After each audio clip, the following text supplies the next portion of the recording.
The 2023 NHL draft has come and gone, and the Dallas Stars now have 6 new prospects in their system. And on today's episode, I'll be reacting to each draft pick and giving you all the information that I could find on these players and what their potential is with the Stars franchise. All of this coming up on a Friday episode of Locked On Stars. Your Locked On Stars, your daily podcast on the Dallas Stars. Part of the Locked On Podcast Network. Your team every day.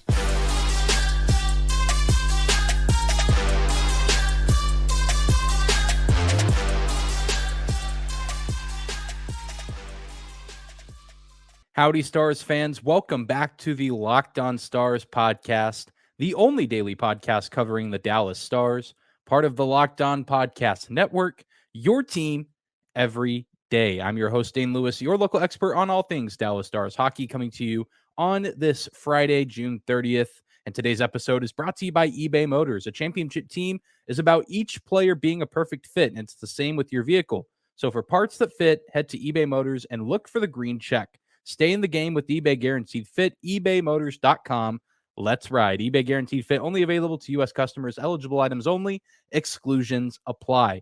Thank you for tuning into today's episode, whether this is your first time here or you are a recurring listener, for making us your first listen every single day. Subscribe to the show on YouTube and on your favorite podcasting platform of choice. Thank you guys for the continued support as we continue on through the off season. And one big check mark has been placed in a box on, the steps and progressions that you go through in the off season. The NHL draft has come and gone in Nashville, Tennessee, and the Dallas Stars began day 2 of the draft with 5 picks and ended up with 6 new prospects after a trade in which they acquired the 79th overall pick in the 3rd round of the draft, where in return they sent both a 3rd and 6th round pick in next year's draft, 2024, to the Nashville Predators. And it's a pretty interesting draft class. And today I intend to go player by player in the order that they were selected and give you my thoughts on the pick based on all of the information that I could find on them. And I will let you know that the deeper we go, the less information that was available on each player. But there is something to say about each of these individuals as they have taken one step closer to achieving their ultimate dream of playing NHL hockey. And with the first pick that the Stars had in the draft, 61st overall in the 2nd round, the Dallas Stars selected Tristan Bertucci from the Flint Firebirds of the Ontario Hockey League. Bertucci is a left-handed defenseman, and as has been discussed throughout over the past several episodes, yes, it matters to some extent what side a defenseman shoots from, but I don't think it's as big a deal as people make it out to be. If you're a good player, you're a good player, and you can find ways to adjust your game depending on what side you shoot on. So I'm not overly concerned about him being a left-handed defenseman. He packs some really good size, coming in at 6 foot 2 inches, 179 pounds, and is currently 17 years old. He'll turn 18 here in just a couple of weeks on July 12th. And Bertucci is one of the more fun prospects in this draft class, and it's going to be exciting to get to watch him develop and come up through the Dallas Stars system, as he already has 2 full years of OHL experience under his belt, in which he's racked up 12 goals, 51 assists, 63 points in 125 games. He's known and identifies himself as a two-way defenseman who likes to prioritize his defense first, and then be the guy that can start those breakaway opportunities, be the guy that makes the start pass to his teammate exiting the defensive zone and getting on the attack on the other side of the ice. And I think the Stars are in big time need of defensemen like that to be in their system on the come up throughout the organization. I think they will benefit from having a guy like Bertucci in the pipeline somewhere, where maybe in 2 or 3 seasons, we're seeing him get a chance to crack the NHL roster. And also, I think there's a benefit to knowing that there's already some established relationships between Bertucci and some other Stars currently playing in the NHL. He currently shares the same agency representation as Tyler Seguin and Miro Heiskanen. And he said in an interview that he's already talked with both of those players multiple times about their experience in the NHL, their experiences getting drafted, and what that journey was like for them going from, wherever they were playing before, overseas and junior hockey, to eventually making it into the NHL. And especially with Miro Heiskanen, that's an incredible connection to already have, before you've even stepped foot in the Stars facility to begin your introduction time with that organization, likely starting with development camp, and then we'll see where it goes from there. But anytime a defenseman gets drafted into this organization, you instantly think of the connection that they can make with Miro Heiskanen, and that's exactly where my mind went with a guy like Bertucci. I think that the way he plays his game is modeled quite a bit after Miro Heiskanen, who is certainly a lockdown defender, but has shown over the past season that he can translate that defense into effective offense. And so the fact that they already have an established relationship together is a very promising sign. And hopefully that's a relationship that continues to grow and develop as both of them spend more and more time together. But then in the very next round, the Dallas Stars made that trade with the Nashville Predators to get a third round pick. With that pick, they used to acquire Brad Gardner, a center coming from the OHL's Ottawa 67s. Another guy with pretty decent size, coming in at 6'1", 183 pounds, a little bit more weight than a guy like Bertucci, but not quite as tall, but still around the same height. And this is maybe the most intriguing pick, or at least a peculiar pick of the draft for the Stars, because they initially did not have this third round pick. And so they made an active move to send other picks back to the Nashville Predators in order to make sure that they were picking somewhere in the third round. And it's my assumption that it was to go out and get Gardner, or if maybe whoever else they wanted was maybe already taken, they at least probably had done some research knowing that Gardner was someone that they would potentially be interested in acquiring if he fell to them in the third round once they were able to get a pick in that round. So they obviously saw something in his game, whether it was scouting or watching film. They saw something that they liked there, which is interesting. And I think the most intriguing part about looking at his scouting reports and what people had to say about him as a prospect is he's not necessarily a scorer. He definitely has an NHL type shot that definitely does need some polish and some work, but that's the case for almost everybody being taken in this draft. And he still can rack up a good amount of goals and points. He had 46 points across 121 games so far in the Ontario Hockey League. But according to Elite Prospects, when you look at his profile, scoring is not what he's known for, at least in terms of goals.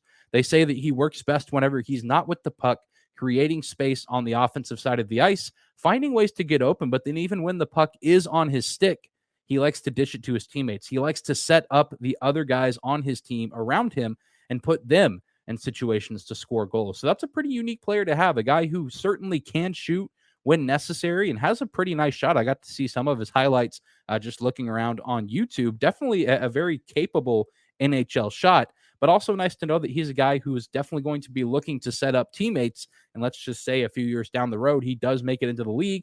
And who knows who he's going to be playing alongside, as his options for goal scorers will be pretty high, with likely, Hintz, Robertson, Johnston, Stankoven will probably have come into his own by then. And who knows who else would be on that team that he would have the option to be working with in terms of sending his passes and helping create space in order to generate offense for the Stars. For all I know, that this is a guy who maybe is a future all-star, but my instincts and instant reaction tell me that at best he seems like a middle to bottom six type player. But as we all know, over watching the previous Stanley Cup champions, depth is critical. Depth is key. And so even if this is a guy who won't be the flashiest name, face of the franchise, you do need those guys that can chip in and eat away minutes in the bottom six and find ways to help contribute, because that's often where playoff series can be won and lost, is with depth. So a very interesting pick. Interesting to see the Stars make a move to position themselves to get a pick in the third round and then go with Brad Gardner, hoping that it does work out for him in the NHL. And who knows, maybe we'll see him wearing a victory green Dallas Stars sweater someday. Well, those are just two of the 6 prospects that the Stars took in the 2023 NHL draft. We're going to take a quick break, but when we come back, we'll cover the next 2 prospects. Our next partner is AG1, the daily foundational nutrition supplement that supports whole body health.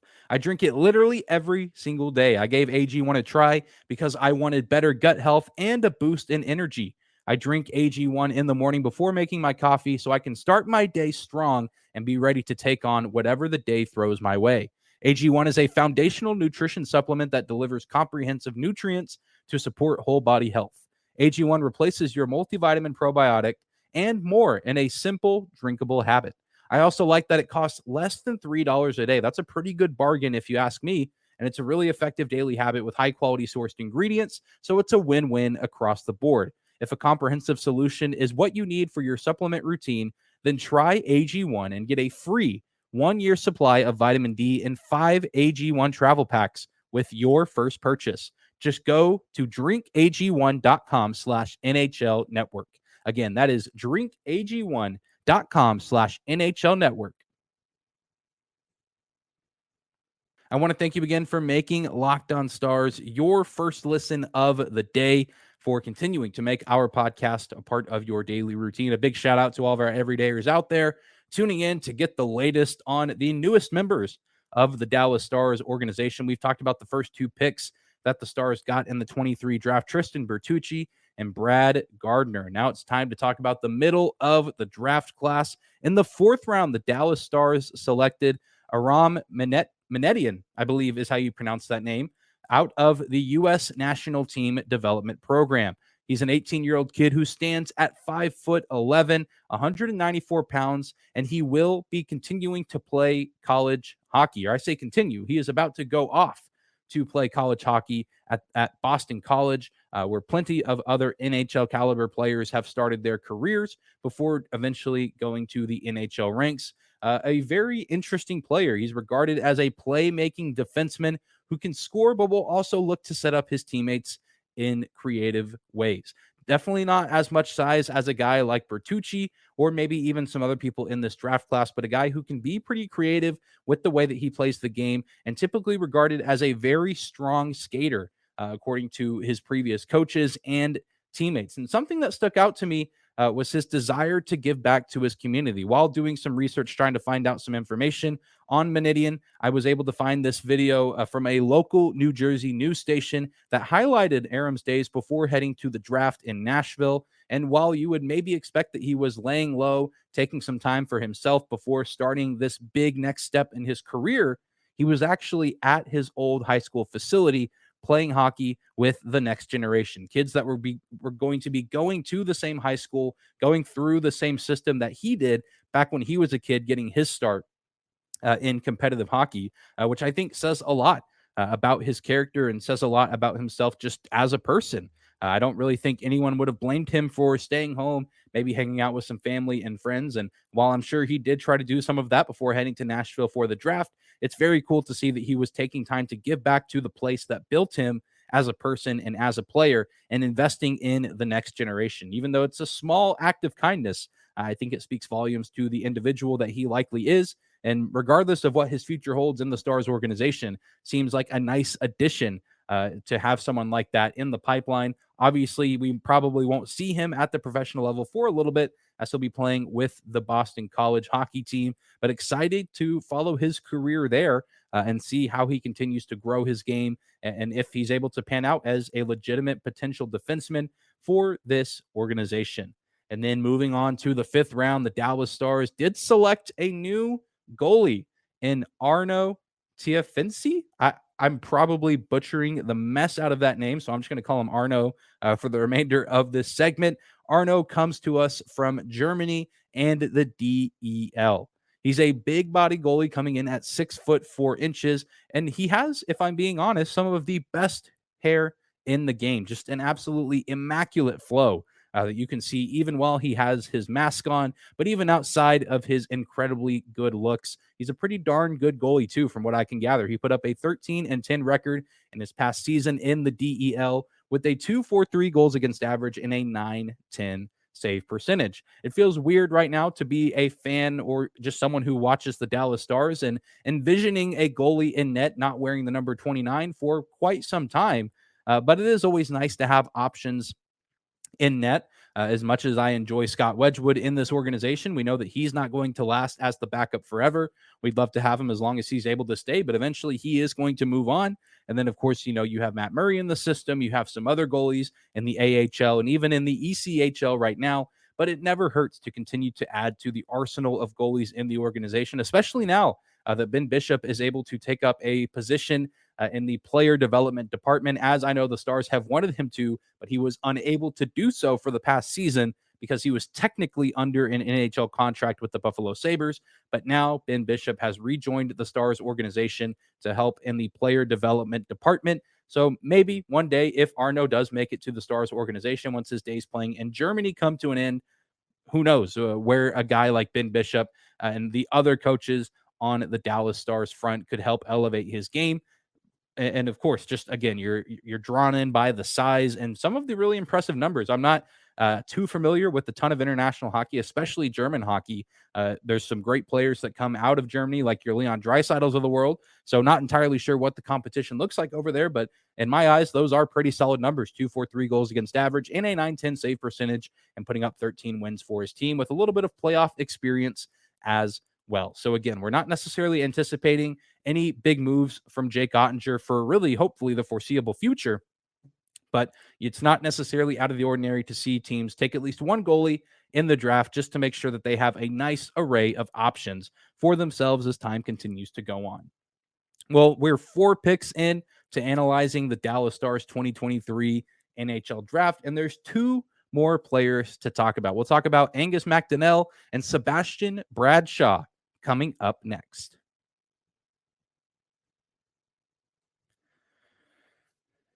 Final segment of the week of today's episode of Locked On Stars, evaluating the draft class as best as we can. I know, especially as we get into some of these later rounds, some of the information on these players isn't as high, but you can still find, if you look hard enough, on the Dallas Stars' final 2 picks of the 2023 NHL draft. And the Stars went for some style points in the 6th round as they chose Angus MacDonald, one of, if not the best name in this year's draft class. Just a catchy name, Angus with the first name, very unique name, but then MacDonald, just an incredibly fun last name to say. A centerman from the Mississauga Steelheads of the OHL, also played part of the season in the OHL with the Sarnia Sting. He recorded 41 points in 64 games over this past year in the OHL, and 29 of those 41 points were goals. He's known across the board by scouts as a two-way player with a good amount of edge to his game, and honestly was able to find some videos of him. He actually scored a hat trick with the Sarnia Sting earlier in the season. He just seems like an absolute gamer. You see him score all of those goals, the majority of his points coming by putting the puck in the back of the net, which is just incredibly fun to think about the Stars maybe finding a sneaky good goal scorer this late in the NHL draft. Of course, you never really know with these later round picks who you're going to be getting. You might be getting a guy who maybe doesn't play a ton in the NHL, but we know that guys like Joe Pavelski, he was a 7th round pick back in the day when he was chosen into the NHL draft. So for all we know, we're looking at one of the next great goal scorers in this game. He certainly does have the ambition that it takes to be a professional hockey player. He's going to be fun to continue to watch his game grow and develop as he continues to compete in the OHL with some other really good NHL caliber talent. And with their last pick in the draft, the Stars snagged Sebastian Bradshaw out of the Elite Hockey Academy U18 team. This is a guy who scored 62 points in his past season of competitive hockey in 59 games played. 31 of those 62 points, so half of the points that he acquired, were goals. So this is another just absolute gamer of a player, a guy who likes to maneuver around the ice and put himself in position to score the puck, but also not afraid to let the passes fly as well, seeming to find a healthy balance of setting up his teammates and finding ways to put the puck in the back of the net. So at the end of the day, with this year's NHL draft class, we don't necessarily know how all of these guys are going to pan out, but there is some excitement, at least at this point in their time in the organization, which, is really just less than 24 hours old at this point, probably, even by the time you're hearing this. But just the idea of knowing that maybe there is a diamond in the rough amongst these players, maybe one of these guys is the next big thing for the Stars organization. As I mentioned, countless NHL Hall of Famers and future Hall of Famers came from the late stages of the draft. Joe Pavelski, Henrik Lundqvist. I know even Jamie Benn was a 5th round pick back when he was selected into the NHL. You never truly know what you're going to get with the guys that you pick. Obviously, whenever you get a guy in the 1st or 2nd round, you have pretty high expectations, but every now and then you really strike gold in the latter stages. So I'm very, very excited for this year's draft class. A huge congratulations to all 6 players for even getting drafted and putting in the countless hours of work. The support of family and friends certainly, I know, does not go unnoticed for these young men as they are now one step closer to achieving their dream of playing NHL hockey. And I hope and wish the best for all of them, whether their success is with the Stars organization or beyond. Just a very exciting time in the world of hockey to get to see hundreds upon hundreds of young men hear their names called and get to continue to chase their dreams. So I'm excited to see what the future holds for these players. And the Stars have a pretty good tendency of scouting good talent and drafting good talent. So I imagine that at least one or two of these guys will probably see some NHL minutes for the Stars at some point. And if that's the case, I think that this draft class is a roaring success. But that is going to do it for today's episode of Locked On Stars. We will be back here next week. Probably by the time we do another full episode, the Stars could have some other new players in the mix as free agency opens tomorrow. On Saturday, the Stars could be making some moves. I know that Saad Yousuf was reporting on Twitter that the Stars could even be exploring some trades, which is super, super interesting, as the team could be getting new faces, but also sending away some current faces that we are familiar with. I imagine the team could look very, very different by the next time we see one another on Monday. If there's any big news, I'll probably pop in with some instant reactions, or at least as quick as I can react with it being a weekend. But you best believe I will be keeping my eyes peeled all weekend long for whatever moves the Dallas Stars look to make in order to improve their roster for next season. But I hope you guys enjoyed today's episode. Be sure to subscribe to the podcast on YouTube or your favorite podcasting platform of choice. We are always free and available no matter where or how you choose to listen. You can also find us on social media. Just search Locked On Stars on Instagram and Twitter, as well as my personal Twitter account at Dane_Lewis. I hope you guys enjoy your weekend. Take care of yourselves, and we will see you back here on Monday.